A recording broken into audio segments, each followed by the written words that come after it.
Zato na oder vabim profesor dr. Mojco Zvezdano Drnovšek, zdravnico, specialistka psihiatrije in vedno profesorica na Medicinski fakulteti v Ljubljani. Dr. Drnovšek je avtorica številnih strokovnih publikacij in njeno ožje strokovno in znanstveno raziskovalno področje so motnje razpoloženja, anksiozne motnje, kakovost življenja oseb s težavami v duševnem zdravju in preprečevanje nasilnega vedenja. Kot sem že prej omenil, je pa za nas danes pripravila predavanje z naslovom Vsakdanje dejavnosti za normalno razpoloženje ali za svoje razpoloženje smo odgovorni sami.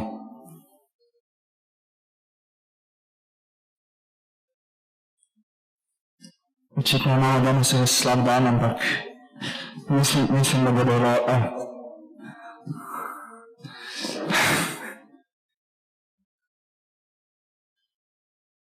Se še enkrat opravičujemo za vse te zadrege.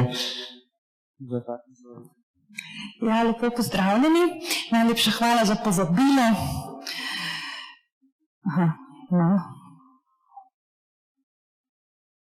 Veste, to so kamenčki na poti našega življenja, na njih se ne spotikamo. Tako da, Torej, danes bi si vsi želeli, da se dobro počutimo in to nenehno. In če smo kdaj na slabe volje, pa če nas zdaj kaj boli, imamo včasih občutek, da je življenje že do nas krivično. Veste, pa ni čist tako.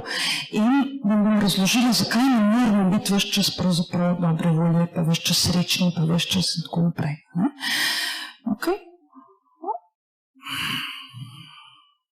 Zdaj, kako gre pa to naprej? Nič to ne bo dela. Kaj? V redu. No, poglejmo si, kako naši možgani pravzaprav delujejo. Namreč naše razpoloženje, naše čustvo in tudi naše dejavnosti in tudi seveda okolje, ki nas obdaja, sta dvosmerno povezani. Se pravi, mi se s čustvi odzivamo na to, kar se dogaja okrog nas, v nas samih in seveda tudi s tem, kar mi počnemo, lahko aktivno in načrtno, lahko nazaj vplivamo na naše čustvo. Zdaj, ta zgodba, da lahko pravzaprav mi vplivamo na naša čustva z nekimi dejavnostmi, z nekimi načrti, je pravzaprav temelj kognitivno-vedenjske psihoterapije depresije najprej. Namreč, ko je Beck razvil osnove kognitivno-vedenjske psihoterapije, se je pravzaprav vprašal, kaj pravzaprav ljudje z depresijo počnejo in kaj počnejo ljudje, ki depresije nimajo. In je dejansko ugotovil, da je njihovo odzivanje drugačno in če imajo depresijo in pa, da se popolnoma drugače odzivajo ljudje, ki depresije nimajo. In potem je skušal najti načine, kako bi pravzaprav nekdo, ki ima depresijo, drugače vrednotil situacijo v sebi in v okoli sebe in na ta način postal bolj podoben nekomu, ki depresije nima. Se pravi, njegova osnovna predpostavka je, da se pravzaprav da neke določene veščine, mentalne veščine naučiti. In smatral je, da nekdo, ki ima nagnjenost za razvoj depresije in potem razvija depresijo, da se določenih stvari ni uspel naučiti. Torej, je rekel, naučimo ga skozi kognitivno-vedenjsko psihoterapijo in njegova depresija bo recimo manjša ali pa se ne bo več ponavljala. Zdaj pa pogledamo, kateri so tiste dejavnosti, ki dvigajo razpoloženje. Evo, vse, kar bomo delali s srcem in veseljem, dviga razpoloženje. Se pravi, če bomo mi, recimo, se družili, pogovarjali, plesali, peli, poslušali glasbo, brali zanimive knjige, gledali filme, spremljali šport, se udejstvovali v različnih športnih dejavnostih, imeli recimo cel kup hobijev in tako naprej. Bo naše razpoloženje seveda boljše, kot če tega ne bi počeli. In ravno zato pravzaprav mi počnemo te stvari in se tudi določenih seveda veščin, ki jih osvojimo, tudi razveselimo, srečamo ljudi in skratka mi vidimo, ko enkrat izvajamo vse te dejavnosti, dejansko te dejavnosti krepijo same sebe in hkrati se krepi tudi naše dobro razpoloženje. Vendar pa nismo vedno dobro razpoloženje. Recimo, njeni ljudi vprašajo, ja, pa imaš psa, pa imaš ogromno dela. Pa a se ti ne zdi, da je včasih pa mogoče težko vstati, pa je zunaj mraz, pa je megla, pa tega moraš pa peljati na sprehod. Jaz rečem, ja, seveda, težko mi je, ne? V bistvu zunaj mraz, tema, a pa čaka, da ga sprehodem, ne? In ne morem, veste, tistim učkam reči, ne, psa zagrabim in ga peljem ven. In nikoli ne pridem slabe volje nazaj. Se pravi, včasih je pripravljena vedenje, ki nam dvigne razpoloženje, lahko zelo, zelo težavno, vendar mi vemo in se tudi naučimo, da pravzaprav bo ta prva muka, poplačana za boljšim razpoloženjem. Vendar pa še tako dobro načrtovano, recimo načrtovane dejavnosti, ki jih bomo mi peljali, preko dneva ne bodo mogle preprečiti, da kdaj ne bomo slabe volje. Skratka, slaba volja v življenju je in tudi bolečina v življenju je. Namreč življenje je tudi lahko dolgočasno in življenje je lahko tudi banalno, ne mora biti samo lepo. No, katere okoličine so pa tiste, ki razpoloženje potlačijo? Poglejte, če se nam dogajajo izgube, če imamo težave, če doživljamo nasilje, ne bomo srečni. Potem samota, zapiranje vase nas tudi pravzaprav ne bo osrečilo. Če bomo izključeni iz nekega okolja, tudi ne bo dober. Če bomo življenje živeli brez nekega pametnega cilja, da se bomo enostavno prepuščali toku, ker je tako manj težav, bomo na koncu ostali praznih rok in ne bomo ravno veseli. Zaradi rabimo določene izzive. Tudi pretirana previdnost ali pa pretirana črnogledost nas ne bo nagradila z dobrim razpoloženjem. Najbolj neprijetna zadeva, ki se nam lahko zgodi ravno zaradi tega, ker se preveč čuvamo, smo preveč črnogledi, smo preveč previdni, premalo tvegamo, tudi morda na račun slabih izkušenj, pa je tako imenovano naučenje na moč. To pomeni, da človek se postavi v pozicijo, da raje ničesar ne poskusi, zato ker mu itak ne bo uspelo, ker se pravzaprav ne splača potruditi. In nasproti naučenju na moči se potem znotraj recimo kognitivno-vedenjske psihoterapije postavi tako imenovan naučen optimizem, ki ni sicer najbolj realna slika sveta, vendar je pa z njim lažje živeti kot, če rečemo, ali je kozarec na pol poln ali na pol prazen. Ja, gledajte, voda je noter, kakor jo je, ampak če bomo gledali na kozarec, da je na pol poln, bo lažje živeti. Pa ne samo, da bo lažje živeti. V manjšem stresu bomo in če bomo v manjšem stresu, bodo manj trpeli naše žile. Če bodo manj trpeli naše žile, bodo manj trpeli vsi naši organi z možgani vred. Skratka, bistveno bolj se splača biti za dlako optimističen, če tudi morda slika ni tako zelo realna. Ker rečejo, ja, črnogledi ljudje pač vidijo svet bolj pravilno. Ja, če zdržijo. No, potem je resignacija, danost v usodo, tudi ena taka zelo neprimerna situacija. Ne bo nam prinesla sreče, ne bo nas zavarovala pred nesrečo ali pa pred neugodnimi stvarmi. Spet bomo ostali praznih rok, namreč resignacija nas oropa moči, da bi nekaj počeli. In pa seveda na koncu moramo imeti eno zelo zanimivo zadevo, ki je danes strašno popularna, in to je ego, ki lahko postane hud sovražnik. Ker tega pa, ko se ljudje postavijo v pozicijo, tega jaz ne bom delal, pa to mi ni všeč, pa ono mi ni všeč, pa tretji mi ni všeč, in na koncu pravzaprav ta človek ostane brez veselja. Zakaj? Zato, ker ego, ki je tako velik, da tudi tole predavalnico ni mogoče ustreči. In tak velik ego je obsojen na razočaranje. Je nemogoče, da bi se mu lahko ustredilo in iz tega sledi slabo razpoloženje. Da pa stvari ne bi bile preveč enostavne, imamo pa tudi dejavnosti, ki lahko vplivajo tako pozitivno kot negativno. Se pravi, mi imamo lahko na eni dejavnost, ki je lahko samo pozitivna, imamo dejavnost, ki je samo negativna in dejavnost, ki je lahko oboje. In na tem je seveda delo.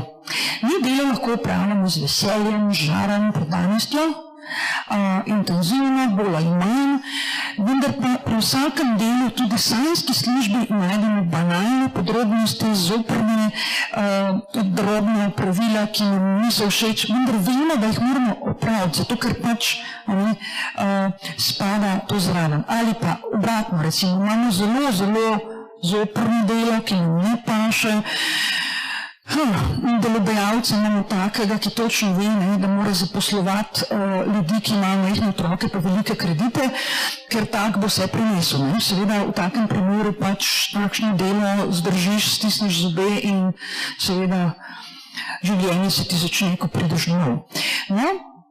Enako je skrbijo za druge. Mi lahko skrbimo za druge, predano, se potrudimo, smo nagrajeni za to, lahko pa skrbimo za druge, pa nam je to muka, nam je neprijetno, ali pa so ti ljudje, za katere skrbimo, nehvaležni, zahtevni, način pravi. Skratka, ista dejavnost, pa vendar dva popolnoma različna rezultata. Potem tudi uporaba, zloraba alkohola. Jaz vedno rečem svojim pacientom, če že morajo piti, ker boljše, da ne.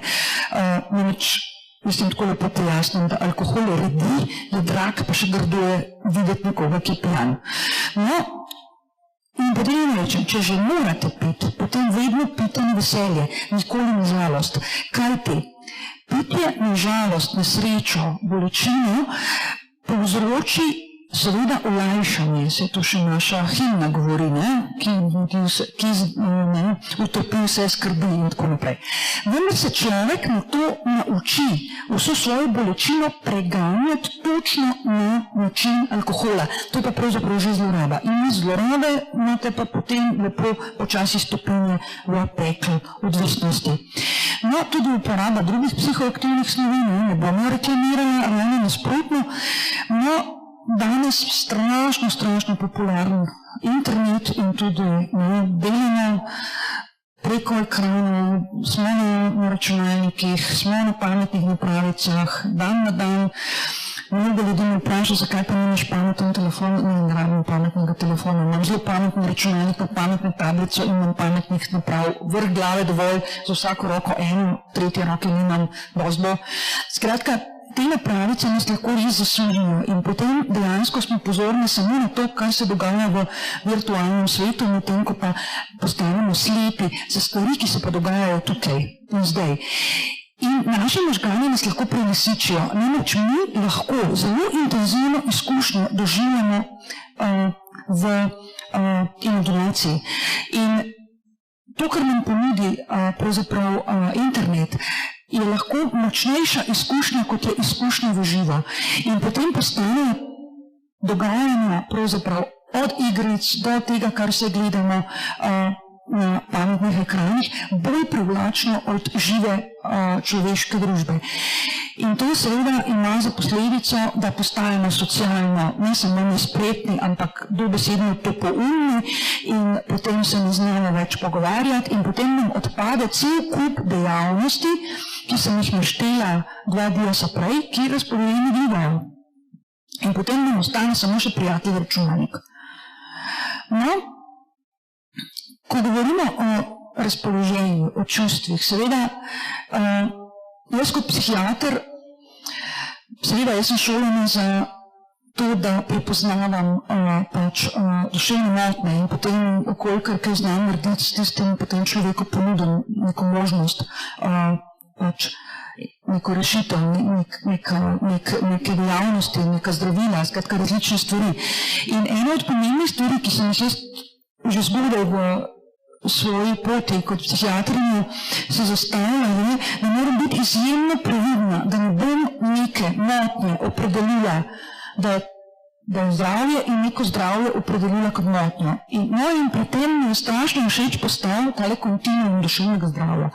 Namreč, če mi definiramo duševno zdravje, potem pomeni to, veste, eno tako zelo trdo definicijo, ki jo pa pravzaprav niti ne dosegamo.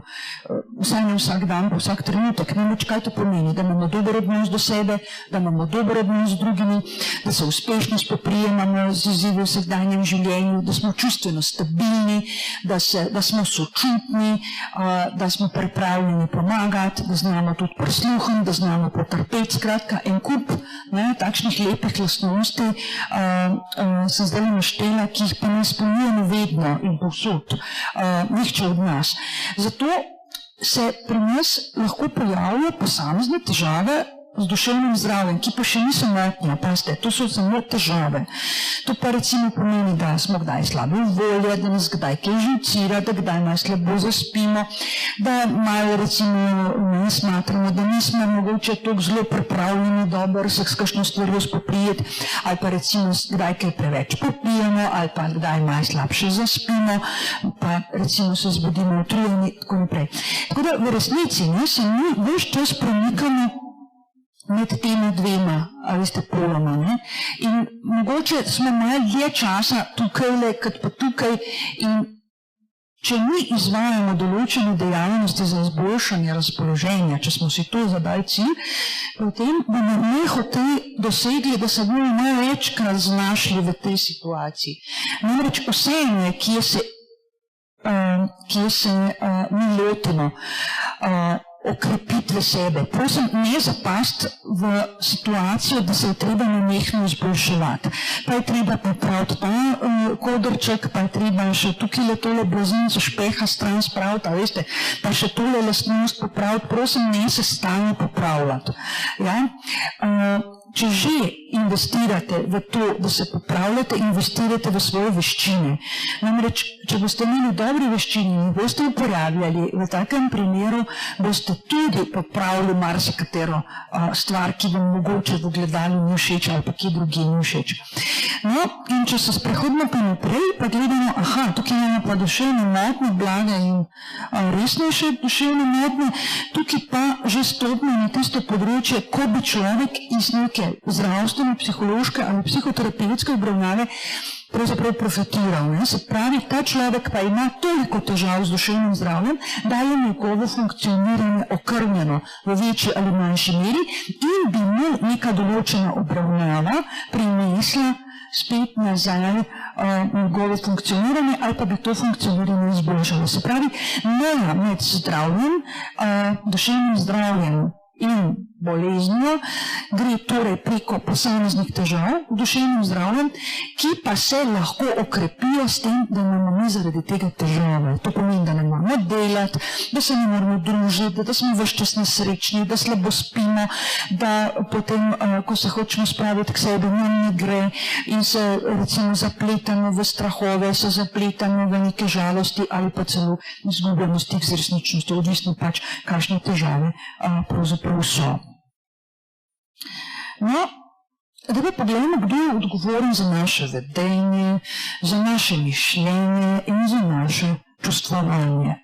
Torej, za te mentalne procese v glavi smo v resnici odgovorni sami. Ja, boste rekli, ampak ko smo pa mi odraščali, nas ni pa noben sprašval, kaj si mi želimo. Ne, res nas ni sprašval. Mi smo odgovorili na življenje, bolj ali manj fair do nas, določene stvari smo dobili v pretirani meri, določene stvari smo dobili v premajhni meri in jaz vedno rečem ljudem, ker ste otroci, morate pa sprejeti tisto, kar so vam dali. Dokler se ne naučiš kuhati, moraš pojesti tisto, kar ti je skuhal nekdo drug. Ko pa enkrat postaneš sposoben si skuhati sam, potem pa si kuhaj tisto, kar je za tebe dobro. Mogoče ne tisto, kar imaš najrajši, ampak tisto, kar je za tebe dobro, ker si ti tisti, ki odločaš. Se pravi, splača se biti odrasel. Splača se izstopiti iz vloge otroka, splača se stopiti iz resignacije, učenja na moči in vloge žrtve in vzeti svoje življenje v svoje roke. Zato smo za načrtovanje življenja v veliki meri odgovorni pravzaprav sami. Kaj bi jaz danes počel? Ja, moram to. Beseda moram je malček nezaželena in vam jo odsvetujem. Povejte si raje, želim to. Namreč, če vas jaz zdaj vprašam, zakaj plačujete elektriko? Pomislite sami pri sebi, kaj boste odgovorili. Zihar ste si rekli, ja, moram jo, ker sicer mi bojo odklopili. Ne. A bi vi lahko preživeli brez elektrike? Ja, lahko bi. Torej, plačujete jo zato, ker jo želite imeti, ker vam elektrika nekaj prinese. Torej, želite. Se pravi, beseda moram, prosim, stran. A je v redu? Čim večji meri. No, tudi okoliščine, a veste, dobro, pač ne moraš zbirati, rodiš se v tak in tak svet, v tako in tako družino, v tako in tako okolje, si takega in takega spola, imaš take in take barvo las in tako naprej. Skratka, so neke stvari, ki jih velja sprejeti in se prilagoditi, seveda velja pa tudi v določenih primerih zagrabiti bika za roge in pravzaprav življenje peljati, tako kot si ga zamislil. No, in tukaj imam samo par namigov za načrtovanje življenja in dejavnosti. Namreč ni dovolj samo skrbeti za razpoloženje. Razpoloženje je tisto, s čimer se mi odzivamo na nekaj, kar bomo pravzaprav v resnici načrtovali oziroma kar se bomo pripravili. Se veste, ti znan pregovor, ko boš postlal, ko boš spal. No, in jaz rada uporabljam 5 stebrov podpore. Namreč, če mi hočemo uravnoteženo, kakovostno preživeti čas, ki nam je namenjen na tej zemlji, čeprav vidimo zdaj v zadnjem času, da se neki ljudje trudijo, da bi bili manj časa tukaj, kot nam je narava namenila, no, potem moramo mi skrbeti za zdravje, družino, službo, šolo, hobije in prijatelje. To je 5 stebrov, na katerih temelji pravzaprav naša kakovost življenja, naša uravnoteženost življenja in tako naprej.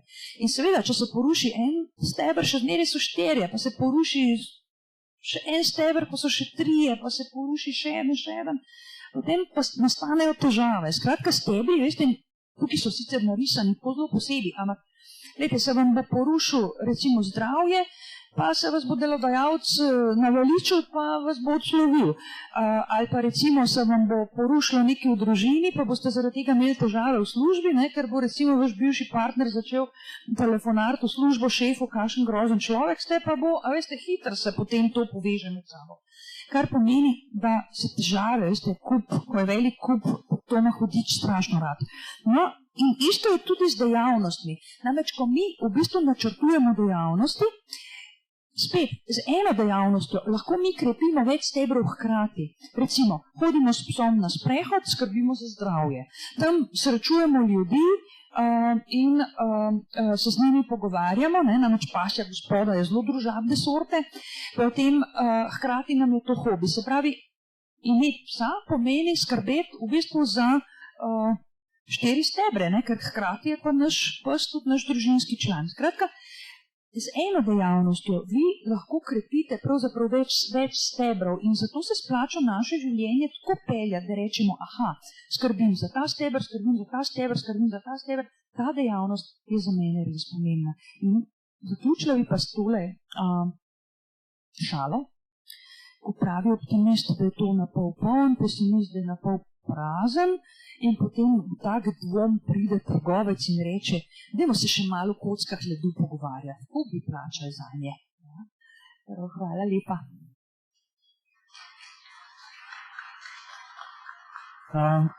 Najlepša hvala. Pa imamo tudi nekaj vprašanj. Zdaj najbolj popularno je povezano presenetljivo s COVID-om. In sicer se je povprečno mentalno zdravje v času COVID-a zelo poslabšalo. Kakšne so vaše izkušnje iz prakse? Ja, moje izkušnje iz prakse so različne. Namreč prvo leto epidemije sem jaz ugotovila, da so moji pacienti fantastično prenašali vsa zaprtja, vse omejitve. Skratka, očitno se skrb za duševno zdravje in pa ena grda izkušnja, kakšne hude duševne motnje dejansko lahko generalizira in potem lažje prenašaš tegobe, ki jih prinese življenje. V drugem letu epidemije sem pa ugotovila, da se mi je izjemno povečalo število novih pacientov z anksioznimi motnjami, izgorelih, depresivnih, ampak to so bili pravzaprav novi pacienti. To niso bili pacienti, ki so bili moji odprej, ampak so pravzaprav začeli v trumah prihajati pravzaprav novi pacienti. In na srečo smo v Sloveniji ravno tik pred COVID-om začeli ustanavljati centri za duševno zdravje, kar pomeni, da smo lahko vsaj tam, kjer so centri bili ustanovljeni že, dosti hitro z psihološko podporo, z podporo strani socialnih delavcev pravzaprav odgovorili na kar precej potreb. In smo dejansko v teh zelo težkih situacijah pravzaprav zelo dobro opravičili svoj obstoj. Tako da smo dobili glede na načrte, ker smo pač te centre hoteli ustanavljati 10 let, smo zdaj ugotovili, da pravzaprav jih bomo ustanovili v 5 letih, ker je takšna potreba nastala po psihološki in psihiatrični pomoči, predvsem na terenu. Prav, najlepša hvala. Zdaj o katatoniji vas ne bomo spraševali, čeprav je prejšnja predavateljica predlagala, tukaj še malenko z naše strani. Hvala za predavanje.